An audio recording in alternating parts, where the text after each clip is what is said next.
ప్రతి సంవత్సరం అక్టోబర్ 21వ తారీఖు దేశవ్యాప్తంగా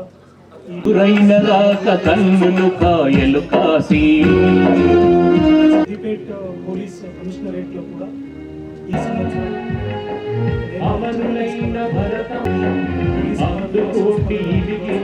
పోలీసుల వందనాలు అమరులైన భారతదేశ పోలీసు వీరులారా. Sub inspector Osmanabad, Rajagopalachari sub inspector Gautabad, Chandraiah constable Gautabad, Rammurthy constable Maddur, Prakash Singh constable Singarayakonda Koheda ఈ పోలీస్ అధికారులకు శ్రద్ధాంజలి ఘటిస్తున్నారు. మరియు వారి కుటుంబ ప్రభుత్వము జిల్లా యంత్రాంగము తరఫున ఎప్పుడు అండగా నిలుస్తున్నామని తెలుపుతున్నాం.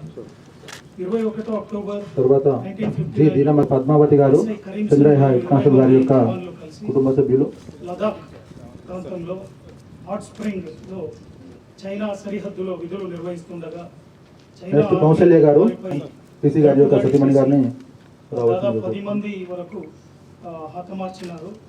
అప్పటి నుండి దేశవ్యాప్తంగా విధి నిర్వహణలో అసువులు బాసిన పోలీసులను స్మరిస్తూ ప్రతి ఏడాది అక్టోబర్ 21వ తారీఖున పోలీసు అమరవీరుల సంస్మరణ దినోత్సవముగా పోలీస్ ఫ్లాగ్ డే జరుపుకోవడం ఆ పవిత్ర స్థలం నుండి ప్రారంభమైంది.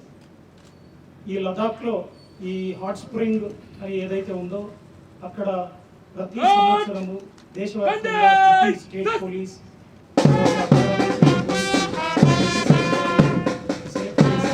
అమరవీరుల సంస్మరణ దినోత్సవం సందర్భంగా ఆఫీసర్లు వచ్చి అమరవీరుల స్థూపం దగ్గర నివాళులు అర్పించాల్సిందిగా కోరుకుంటూ ఈ కార్యక్రమానికి విశేష ముఖ్య అతిథిగా వచ్చినట్లకి పాత్రికేయ మిత్రులకి అమరవీరుల కుటుంబ సభ్యులకి రిటైర్డ్ శాంతి భద్రతలు చాలా ముఖ్యం. అందుకు పోలీసు పాత్ర సమాజానికి ముఖ్యమని తెలుపుతున్నారు.